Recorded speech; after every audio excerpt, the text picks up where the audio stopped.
Sir,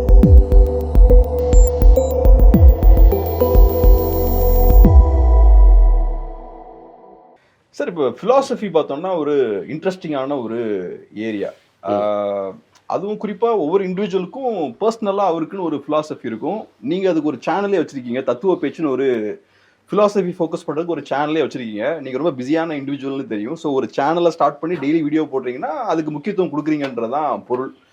so உங்களை பொறுத்தளவில் ஆனந்த் ஸ்ரீனிவாசன் அப்படின்ற இண்டிவிஜுவலோட பர்சனல் ஃபிலாசபினா என்ன? அப்படின்னா what do you mean by personal philosophy? எல்லாருக்கும் ஒரு காம்பஸ் இருக்கும்ல, ஒரு டைரக்ஷன் இருக்கும்ல, ஃபிலாசபின்னு ஒன்று இருக்கும்ல, இதுபடி தான் நான் செயல்படுவேன்னு.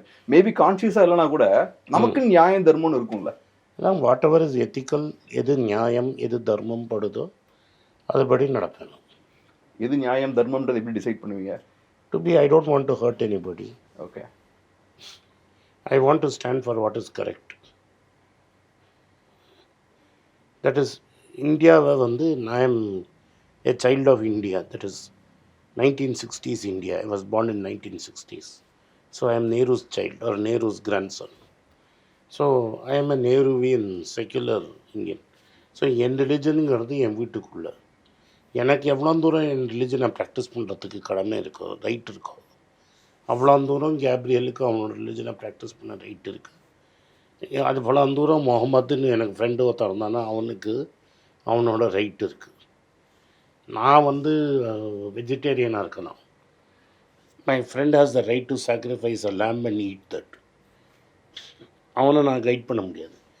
என்னோட ரிலிஜனை I can not focus push it on you or நான் யார் மேலேயும் என் ரிலிஜனை புஷ் பண்ண முடியாது. என்னோட பர்சனல் பிலீஃப்.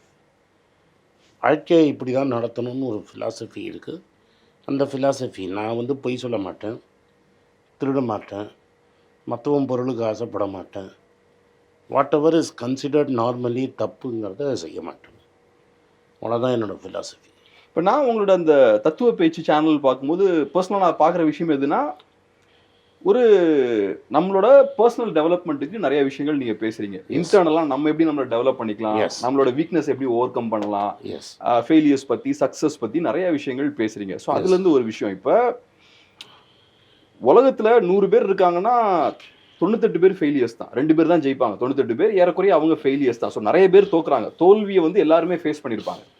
ஏன் தோல்வி ஏற்படுது? நம்ம ஏன் தோல்வியை ஃபேஸ் பண்ணுறோம்? நிறைய பேர் தோல்விக்கான காரணங்கள் என்ன? தோல்வியோட காரணம் வந்து நம்ம எக்ஸ்பெக்டேஷன்ஸ் ரொம்ப ஜாஸ்தியாக இருக்குது. What can be controlled and what can not be கண்ட்ரோல்னு இருக்குது. என் கண்ட்ரோலில் என்ன இருக்குது, என் கண்ட்ரோலில் என்ன இல்லைன்னு இருக்குது. என் கண்ட்ரோலில் என்ன இருக்கோ அதை மட்டும்தான் நான் செய்யணும். என் கண்ட்ரோலில் இல்லாததை பற்றி நான் கவலைப்பட்டேன்னா நிம்மதி போயிடும். தோல்விங்கிறது வர்றதுனால நம்மளை கண்ட்ரோலில் இல்லாததை பற்றி நம்ம நினைக்கிறது. ரெண்டாவது, என்னோடய பிலீஃபு மேலே ஒரு கடவுள் இருக்கான், அவன் எல்லாம் பார்த்துப்பாங்கிறது என் பிலீஃப் கிடையாது.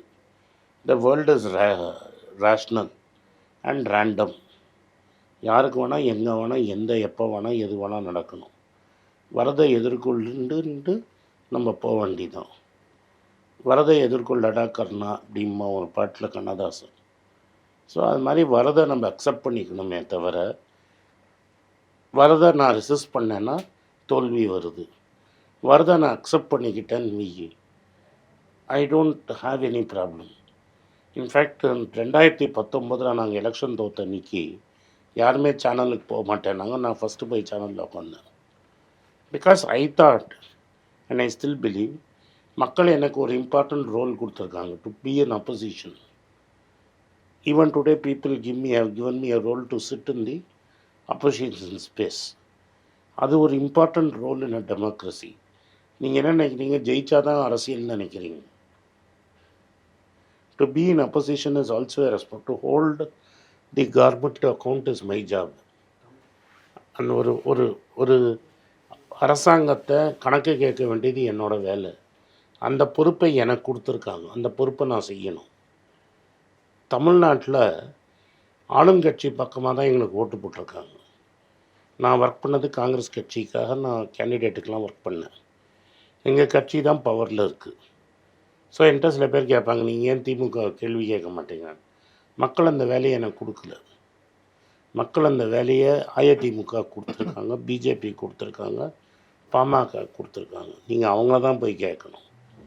பிஜேபியை கேள்வி கேளு, ஏன்னா பிஜேபியோட பாலிசி தப்பு அப்படின்னு ஆர்கியூ பண்ணது தான் என்னோடய எலெக்ஷனில் நான் ஒரு 2 எலெக்ஷன்ஸாக ஃபைட் பண்ணுறேன், 19 and 24.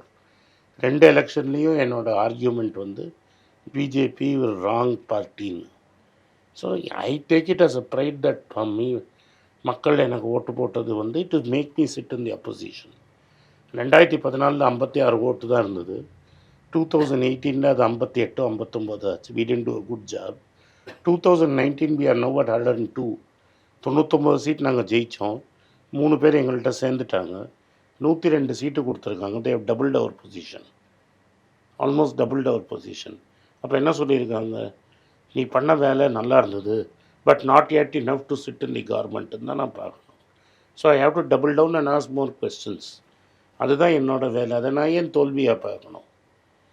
எலெக்ஷனில் என் மக்களை கன்வின்ஸ் பண்ணுற வரைக்கும் தான் என்னோடய டியூட்டி.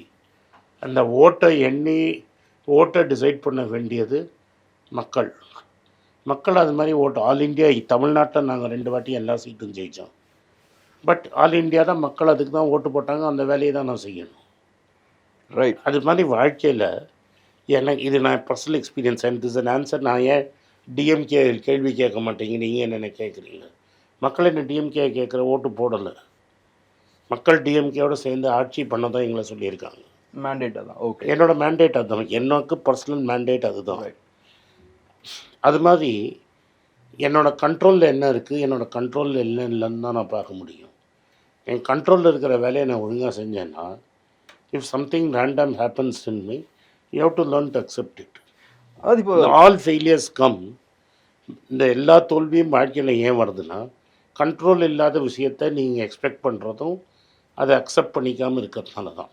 இப்போ நான் லைஃப்பில் பார்த்த ஒரு விஷயம் என்னென்னா சார், இப்போ நமக்கு தேவையான ஒரு உண்மை, ஒரு ட்ரூத்தை நம்ம முன்னாடி யாராவது கொண்டு வந்து நிப்பாட்டிட்டாங்கன்னா, உலகத்தை நம்ம பார்க்கக்கூடிய விஷயமே மாறிடும். நமக்கு பெரிய ஒரு யூஸ்ஃபுல்லான ஒரு விஷயமா அது அமையும். இப்போ குறிப்பாக நீங்கள் சொன்ன விஷயம் இருக்கு இல்லையா, நம்ம கண்ட்ரோலில் எது இருக்கோ அதை தான் நம்ம கவலைப்படணும், அதை பற்றி தான் கவலைப்படணும்னு சொன்னீங்க. இதை நான் ஃபஸ்ட் டைம் ஆக்சுவலாக ஜோர்டன் பீட்டர்சன் இதை ரெகுலராக சொல்லுவார். சொல்லும்போது அதை உள்வாங்கினதுக்கப்புறம் எனக்கு ரொம்ப நிம்மதியாக இருந்தது. ஆக்சுவலாக நிறைய விஷயத்தை பற்றி நான் கவலைப்படுறத நிப்பாட்டிட்டேன். ஸோ ஒரு ட்ரூத் இல்லைனா ஒரு முக்கியமான ஒரு தத்துவம் வந்து நம்ம லைஃப்பை ரேடிக்கலாக சேஞ்ச் பண்ணுறதுக்கான பொட்டன்ஷியல் அதுக்குள்ளே இருக்குது, ஒரு இன்ஃபர்மேஷனுக்கு. ஸோ அந்த வகையில் முக்கியமான மோட்டிவேட்டர்ஸ் இல்லைனா நம்ம லைஃப்பை சேஞ்ச் பண்ணக்கூடிய கெப்பாசிட்டி உள்ள ஒர்க்ஸ் ஆத்தர்ஸ்னால் யாரை சொல்லுவீங்க? நிறைய பேர் இருக்காங்க, ஒரு 5-6 பேர். என் லைஃப்பில் ஃபஸ்ட்டு நான் ரொம்ப இம்பார்ட்டண்ட்டாக first text Gita, Bhagavad Gita for me. கோவத்தை உடனும் ஏன் அப்படிங்கிறது கற்றுன்றதுன்னா, அண்ட் நம்ம டியூட்டியை நம்ம செஞ்சிட்டே இருக்கணும், ரிசல்ட்டை எதிர்பார்க்கக்கூடாதுன்னு கற்றுன்றது பகவத்கீதையிலேருந்து. செகண்ட் சாப்டர் எஸ்பெஷலி கீதையில் 2வது சாப்டர் ரொம்ப இம்பார்ட்டண்ட்டான சாப்டர். அதில் நான் கற்றுன்றது ஃபிலாசபின்னு சொன்னிங்கன்னா ரமண மகரிஷி நான் யார் அப்படிங்கிறது கம்ப்ளீட்டாக என்னை இன்ஃப்ளூயன்ஸ் பண்ணது. என்னோடய டஃப் டைம்ஸில் என்னோட வந்தது ரமண மகரிஷி. அதுக்கப்புறமா விக்டர் ஃப்ராங்கலோட book man search for meaning அப்படிங்கிற ஒரு புக்கு என் லைஃப்பையே திருப்பி போட்டுது. அதே மாதிரி இன்டரில் ஆரம்பித்த ஆண்டி க்ரோவ்னு ஒருத்தர் இருந்தார். ஸ்விம்மிங் அக்ராஸ் த டிச்சுன்னு அவரோட ஃபஸ்ட்டு அமெரிக்காவுக்கு எப்படி தப்பித்து ஓடினார் அப்படிங்கிற ஒரு புஸ்தகம் என் லைஃப்பை மாற்றிட்டு. ஜார்ஜ் சோரோஸோட அப்பா எழுதின புக்கு ஒன்று இருக்குது, மேஸ்கரேடுன்னு. அதுவும் அதை நீங்கள் வந்து ஜார்ஜ் சோரோஸோட அண்ணன் தந்தான். அந்த சோரோஸ் இன்விசிபிள் சோரோஸ் பாங்க அவர். அந்த 3 பேரோட லைஃப்பையும் நீங்கள் படித்தீங்கன்னா வெரி இம்பார்ட்டண்ட்டான திங். மன்மோகன் சிங் என்னோடய லைஃபோட டைரக்ஷனையே கம்ப்ளீட்டாக எனக்கு இவ்வளோ தூரம் சோரோஸ்ன்னு பேசுகிற அளவுக்கு சோரோஸ் யாருன்னு சொல்லி கொடுத்ததே மன்மோகன் சிங் தான். மன்மோகன் சிங் அண்ட் மன்மோகன் சிங் மூலமாக வந்தது Adam Smith, Fred Hayek and Karl Popper. இதுதான் என்னோட அண்ட் அதனால் வந்தது.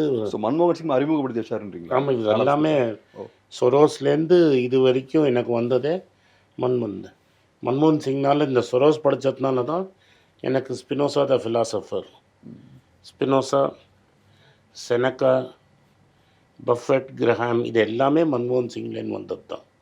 மன்மோகன் சிங்னால இதெல்லாம் மற்ற ஃப்ரம் சோரோஸ் டு செனக்கா இது எல்லாமே நான் கற்றுண்டது மன்மோகன் சிங்னால தான். பர்சனலாக ஃபெயிலியர்ஸை எப்படி பார்ப்பீங்க, அப்புறம் அதை எப்படி அப்ரோச் பண்ணுவீங்கலாம் சொன்னீங்க. அதுலேருந்து மீண்டு வர்றதுக்கு என்ன வேணும்னு நினைக்கிறீங்க? 37 வயசு வரைக்கும் நான் ரொம்ப கட்டப்பட்டேன். Round about 40-41 I got to peace. That is you have to deal இது. நான் 42 வயசு தான் I got realisation on this. And by 37 I knew that என்னோட quick temper was my big weakness. So I learned how to conquer my temper. அப்புறம் at 42 I decided to retire. நான் என்னோட 42 வயசில் I had enough money to retire. Not the kind of money I have today, but enough to retire at that time. But so இப்போ நீங்கள் ரிட்டையர்மெண்ட்டில் தான் இருக்கீங்களா sir? mentally I am very busy, yeah. but people say I am busy. People நான் ரொம்ப பிஸியாக இருக்கேங்கிறாங்க. But no, I am switched off at. I am not really working for anything anymore. So 42லேருந்து 49 period was ஒரு மாதிரி retirement. ஒரு வாட்டி ரமணாசிரமில் உட்காந்துட்டு இருந்தபோது எங்கள் அப்பா at that time told me, நம்ம வந்து திருவண்ணாமலையில் ரமணாசிரம் பக்கத்தில் ஒரு ப்ராப்பர்ட்டி வாங்கி போயிடலாம். Because I was spending a lot of time in Ramanashram. ஒரு தாட் எனக்கு என்ன வந்ததுன்னா, பட் இனிமேல் இங்கே வந்து யூஸ் இல்லை. ஏன்னா இங்கே வந்தேன்னா எதை நான் தோத்துட்டேனோ அதையே தேடின்னு இருப்பேன். தேடல் இருக்கும். ஜெயிச்சப்புறம் தான் இங்கே வரணும் அப்படின்னு ஒரு 46-47 வயசில். So I stop going regularly to the ashram. After that I go once in 2-3 years. 46-47 வயசில். 49 ஐ ஸ்டார்டட் டு டிஃபெண்ட் மன்மோகன் Singh. 2013 I must have been 47, sorry. I started to defend மன்மோகன் சிங். அப்போ தான் நான் பப்ளிக்கில் வெளில வரேன். அது வரைக்கும் I remained a very personal private லைஃப்பில் இருந்தேன். அதுக்கு முன்னாடி என்னை யாருக்கும் தெரியாது. பிஃபோர் 2010, நாட் பிஃபோர் 2013 முன்னாடி என்னை பற்றி யாருக்குமே ஒன்றுமே தெரியாது. நான் ஒரு ரிலேட்டிவ் ரெக்ளூஸ் மாதிரி தான் இருந்தேன். 2013 ஃபேஸ்புக்கில் எழுத ஆரம்பித்தேன். 2014 டிவிக்கு பேச ஆரம்பித்தேன். Then 2014 now I have become a public figure by chance. நான் வந்து இதை தேடி நான் போகல, அதான் ஆயிடுச்சு. ஸோ இப்போ ஃபெயிலியர்ஸ் பற்றி பேசும்போது நிறையா ஃபெயிலியர்ஸ் வரும்போது நமக்கு ஒரு டைரக்ஷனையும் அது காட்டும். உங்களுக்கான பாதை இது இல்லை, நீங்கள் போக வேண்டிய பாதை வேறன்றதையும் அது காட்டும்.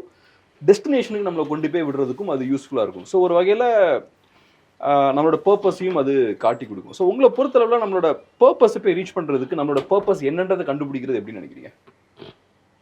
இது ராபர்ட் ஃப்ராஸ்ட் ஒரு poem எழுதியிருக்காரு. In fact there are 2 very famous poems of Robert Frost. அதில் ஒன்று வந்து த ரோட்லெஸ் தான். அது ரோட்லெஸ் ட்ராவல். ஸோ என் லைஃப்பில் எப்போதுமே I prefer taking the road less travelled. எப்போதுமே நான் ஒரு பீட்டன் பாத்தில் போனதே கிடையாது.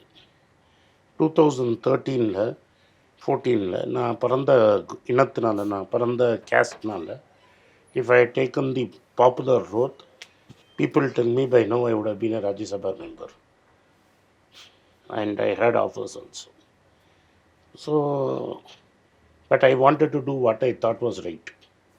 What I believe is right. நான் எது கரெக்டு, எது சரி அப்படின்னு எனக்கு தோணித்தோ, என்னோடய வாழ்க்கையில் எந்த பிரின்சிபல்ஸ் என்னை வளர்த்து அவ்வளோ தூரம் வாழ்க்கையை என்னை கொண்டு வந்ததோ அந்த பிரின்சிபல்ஸ் தான் போனோந்தோ.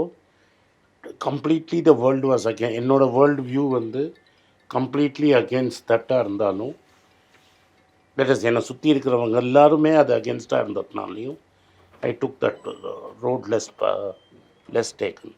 But I may not have, எனக்கு பொசிஷன் பவர்லாம் கிடைக்காமல் இருந்திருக்கலாம்.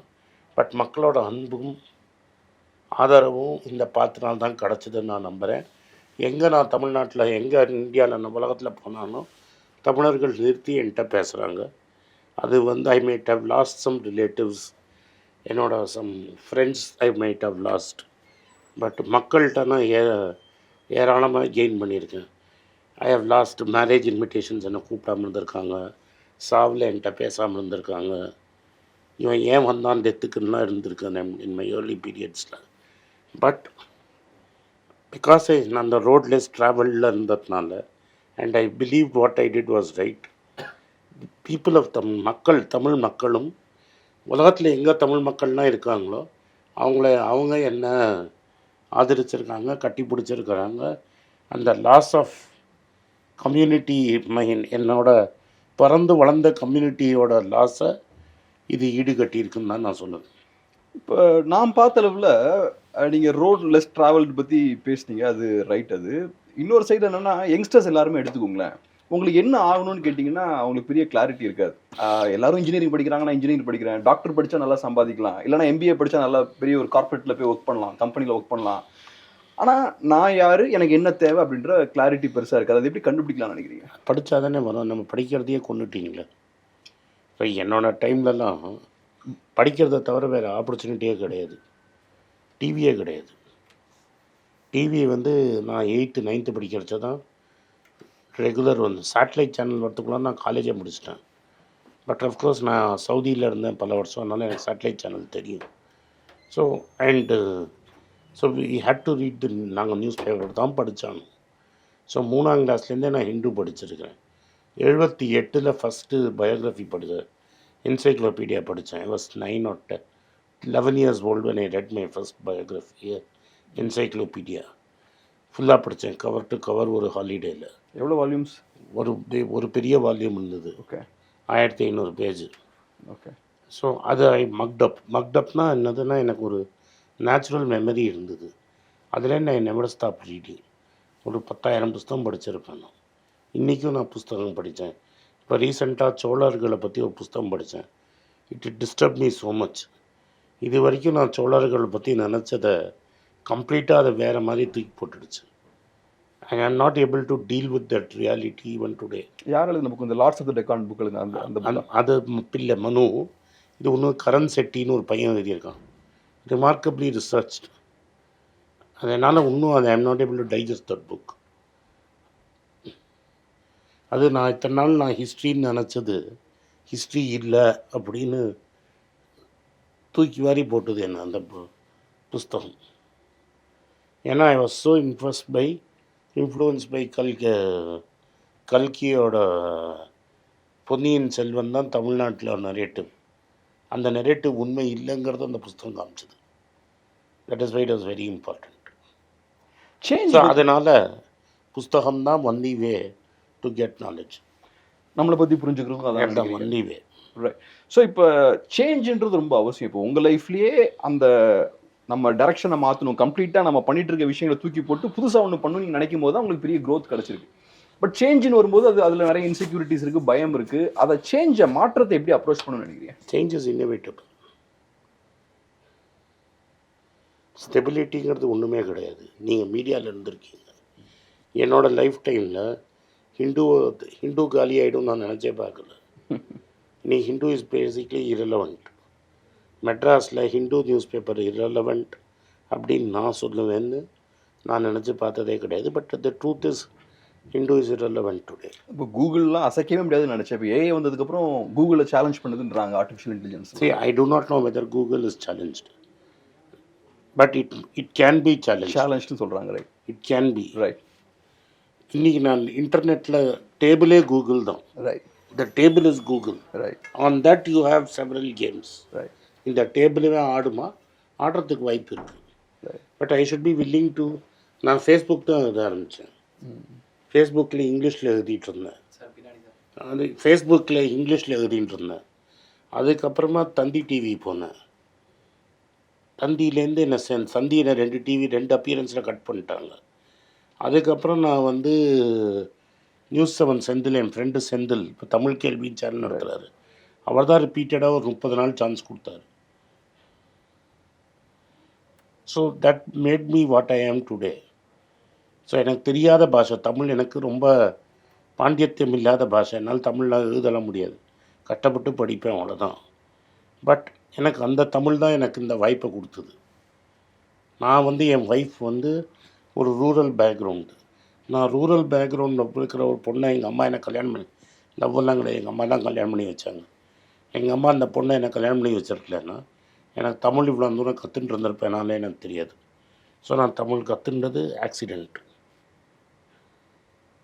தமிழில் நான் பேசுறதுக்கு ஆள் இல்லாததுனால and in spite of his ideological misgivings எனக்கு வாய்ப்பு கொடுத்தாரு. நான் ஒரு பிராமணன், என்னை யாருன்னே தெரியாது. No other TV channel was willing to touch me. இங்கே தமிழ்நாட்டில் Brahmin is not a welcome person in any intellectual debates and all that. So இல்லை, இந்த மனுஷன் டிஃப்ரெண்ட்டுன்னு எனக்கு வாய்ப்பு கொடுத்தது செந்தில். நான் டிமானிட்டைசேஷன் அப்போஸ் பண்ணப்புறம் rest of the TV community adopted me. But அது வரைக்கும் எனக்கு டிமானிட்டைசேஷன் வரைக்கும் வாய்ப்பு கொடுத்தது தமிழ் கேள்வி செந்தில் தான். அதனால தான் இன்றைக்கும் யார் என்ன சொன்னாலும் தமிழ் செந்தில் கேட்டால் நான் இன்டர்வியூ நோனே சொல்ல மாட்டேன். ஓகே. ஸோ பிகாஸ் என்னோட ஒன் ஆஃப் மை ஃபிலாசபிஸ் கேட்டிங்க, எந்த ஏணியில் நம்ம ஏறி வந்தோமோ அந்த ஏணியை உடைக்க முடியாது. ஸோ செந்தில் மேலே தான் நான் செந்தில் மேலே தான் ஏறி வந்தேன். அதை நான் மறந்துட முடியாது. ஸோ இது ஒரு சீரீஸ் ஆஃப் ஆக்சிடெண்ட்ஸ். அதுக்கப்புறம் டிவியில் பிஜேபி ப்ரெஷர்னால என்னை கூப்பிடாமல் போயிட்டாங்க. அதுக்கு நான் ஒரு லெட்டர் கூட எழுதினேன் ஃபேஸ்புக்கில். அதுக்கப்புறமா ஒரு ஃப்ரெண்டு சொன்னார், நம்ம யூடியூப் ட்ரை பண்ணலாமேன்னாரு. YouTube took off. எந்த இயர் சார் இது? 2017. ஸோ ஸ்டார்டிங்லேயே உள்ள வந்துட்டீங்க அப்போ? YouTube took off. இந்த பூம் டைம்லேயே. அதுக்கு முன்னாடியே நான் இது படிச்சிட்டேன், லாங் டெயில் அப்படின்னு ஒரு புத்தகம் படிச்சிட்டேன். That long tail told me that TV will die. So it was a lucky coincidence. ரொம்ப நன்றி சார், நிறைய விஷயத்தை ஷேர் பண்ணீங்க. ரொம்ப நன்றி. தேங்க்யூ. Thank you sir. பை.